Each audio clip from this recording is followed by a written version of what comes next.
extensive. All right, this is Roger Martin for Blake's Montana. This is Corey Diggs. She is one of the best investigators of what's going on in Arkansas. The broad picture of this is not hitting the news, and you can bet what is not hitting the news is what is important. This is all a shell game, and this Clinton Foundation and what's going on in Arkansas has been ongoing before Trump got in there. But this is getting to be very, very important because the legalities and the connections of the Clintons in this foundation is massive. She says there's only been 12 arrests and over 12 arrests, but I think there's been 12 sentences given out, something like this. But this thing is massive and its tentacles are massive. Let's see if we can get some of her statements here so I can get this correct. Oftentimes, it's a quick, yay, another swamp creature down, without realizing they all connect. Aside from local news outlets in Arkansas that require paid subscriptions to read the news, the Arkansas swamp is getting little to no coverage. Remember the plane full of documents in Little Rock? Everyone was speculating as to who, what it could be about, and hoping it had to do with the Clinton Foundation investigations. Is it possibly connected to this ongoing investigation into legislator fraud? In August 2018, Deputy Attorney General Lloyd Warford said that investigators have at least 4 million documents in a vault and another 200 gigabytes of information they have collected from the Department of Human Services. From the Department of Human Services, that's interesting. 200 gigabytes, that's massive. 400 million documents, or 4 million documents. Holy crap. This is massive, and it was going on before Trump got in. Uh, she's connected some of the dots and some of the bigger picture here. Let me give you the source on this, but let's go on and look a little deeper at this. This is massive, and it already is leading to indictments and sentencing. She mentioned two individuals that had already been sentenced on this, and I'm sure a lot more are coming. But the bigger picture is not being talked about of how massive this is in the government, nationally, locally, and otherwise. Warford also confirmed that more lawmakers are under investigation by the state, in cooperation with the federal investigation. They have already convicted over a dozen individuals in one case alone, several of which are former or current legislators. One former senator has already begun his 18-year prison sentence, and there are a slew of other individuals listed in indictments. It is quite an extensive list below. Now, keep in mind, when I wrote this and did all this research, it was a couple weeks out from when they had the hearing, which didn't end up being until December 13th. So for those of you who watched that, and I cover that in part 2 of the Arkansas Swamp, the two gentlemen, the financial analysts that were there testifying, stated that they had photos of these planes loading boxes of documents for the Clinton Foundation. So that has been confirmed since I reported on this. Okay, so I'm going to continue on. Furthermore, on January 4th, 2018, the Justice Department launched a new inquiry into whether the Clinton Foundation engaged in any pay-to-play politics or other illegal activities while Hillary Clinton served as Secretary of State. Now we know that the two guys that reported on that reported to Congress already. These bird dogs have already stated emphatically that the Clinton Foundation is totally corrupt, and that the money trail shows that they've been laundering money through this foundation for uh, uh, reasons beyond what the foundation was set up for. It has little to do with any humanitarian aid, and it also has weapons involved and a slew of other things. And pay for play. This has already been verified by people that are paid professionals to go find out how the government's money's been used, and they get a commission off of finding these things and getting paid this way. So they're very good at what they do. As far back as October 31st, 2016, the Wall Street Journal reported that FBI field offices in New York, Los Angeles, Washington, D.C., and Little Rock had been collecting information on the charity for more than a year. That's an interesting timeline, as that aligns with when the Arkansas swamp case emerged as well. Apparently, the LA office had gathered information about the foundation in an unrelated public corruption case. Interestingly, lower-level FBI agents stated that McCabe instructed them to stand down. No surprise there. One might speculate there have been Clinton Foundation investigative documents compiled from multiple states going back to 2015, and those documents were placed into the appropriate hands in 2017. Now notice the timeline on this. They have been doing this before 2015. They compiled it 2017. Remember, Trump wasn't in there until January 20th of 2017. So this has been ongoing before he got in, and it's coming to a head because we have a president that is trying to get the leaders in place, the Justice Department, so these prosecutions, and the military, so these prosecutions can take place. That's quite a head start. Coincidentally, the more recent Clinton Foundation probe was also examining whether any tax-exempt assets were converted for personal or political use, and if the foundation complied with applicable tax laws. Why is this a coincidence? These areas of investigation are precisely what they have been investigating with other elected officials and appointed officials in the Arkansas swamp cases. Do these investigations overlap or perhaps tie together somewhere along the rope? Hard to say just yet.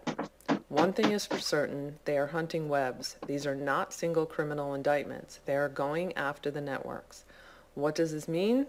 See, and this is another part they're not talking about. The honest people in the government are actually going after the networks and webs that are involved in this. So this is going to be massive as it works its way out.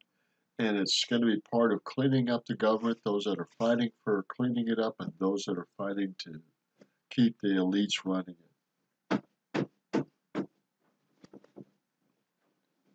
It's not about flinging snowballs. This is about creating an avalanche. The question is, who all will be rolled up in this snowstorm?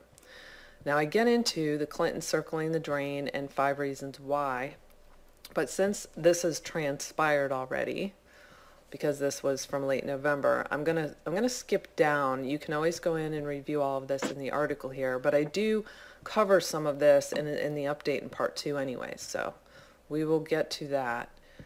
What I want to get to is one of the main cases that's going down there, because Warford is actually, he was assigned to head up the task force for Medicaid and Medicare fraud, and he has worked with federal investigators on cases they're working on because some of them are overlapping.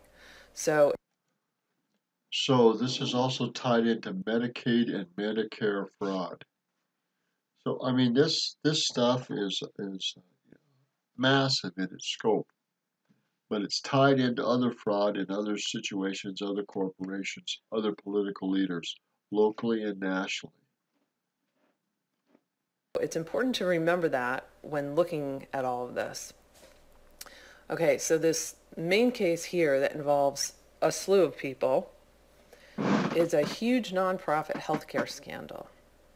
So, once upon a time back in 2009, a nonprofit healthcare company emerged in Missouri, Arkansas, Oklahoma, Illinois, and Kansas by the name of Alternative Opportunities, Inc.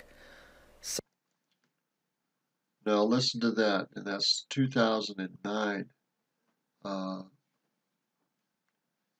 This is a nonprofit scam again.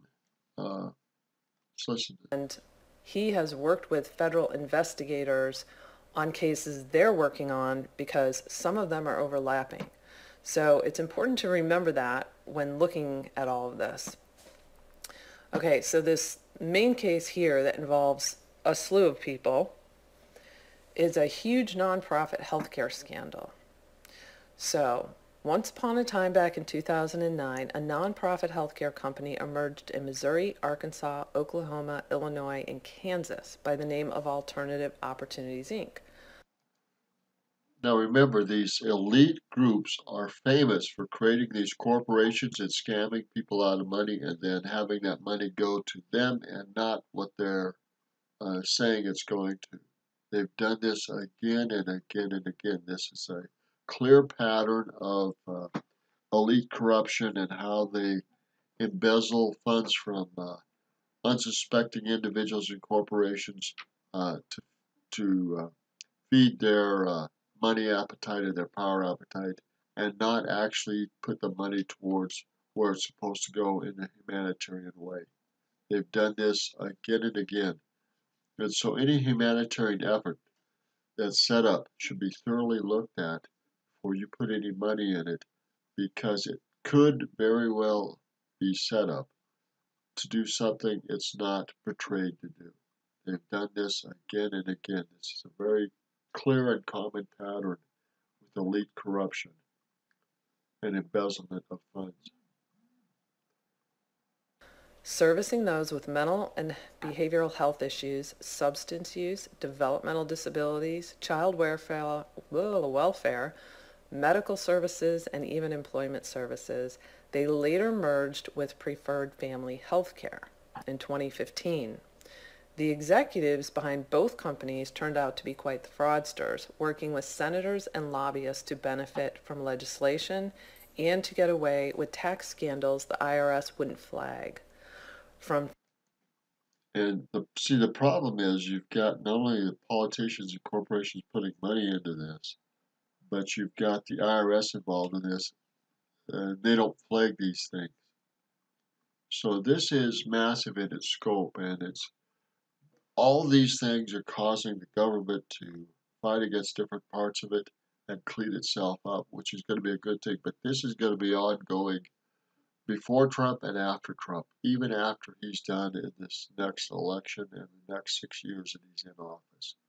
This will continue to go ongoing. This is dividing this civil war that's going on in the government locally and nationally is going to be ongoing and has been probably ever since Obama got in there and forced things one way or another. I'm going to give you the source of her video and we'll go on from here. You should look at all of her research in this area in the Arkansas swamp. She's done tremendous research in this area and is still trying to connect all the dots with the people that are indicted and how they're connected with one another and in other situations they're doing. Fundraisers to embezzlement, Medicaid fraud to channeling money through churches, creating shell bills to manipulating fellow legislators, and steering government funds. These characters are a motley crew, chock full of the dirtiest lobbyists a swamp can spit out. Now, that last statement, these guys have been at this for a while, and you're talking about lobbyists they're getting money from. They're talking about getting money from churches. They're talking about being protected by the IRS, and the IRS is flagging this. And all these are going into funds for elite individuals, criminal individuals, and political individuals. And it's all tied together, but it's all about money and embezzlement and control of these corporations so they can use these profit or these monies for their own purposes and not what is portrayed to do for charitable or welfare causes.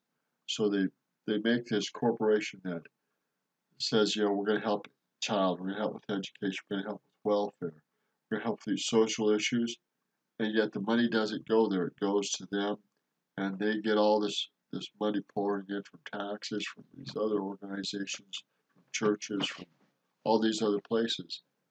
And it goes to them, it doesn't go for the cause it's set up for.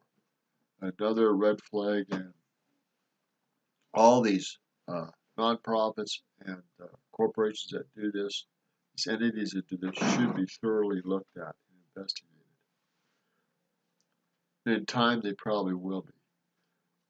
Like I said, this is massive corruption, and it's been going on for a lot of decades.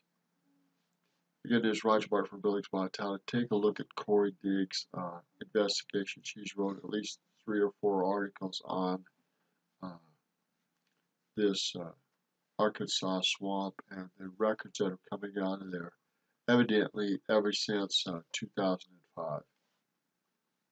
That's a long time, and that's actually before Obama got in, because he got in there in 2008 and again back in 2012. So this has been going on before even Obama got in, but I imagine it is ongoing and will continue to be. It's going to take some time to get this swamp cleaned up. Again, there's Roger Martin from Billings, Montana.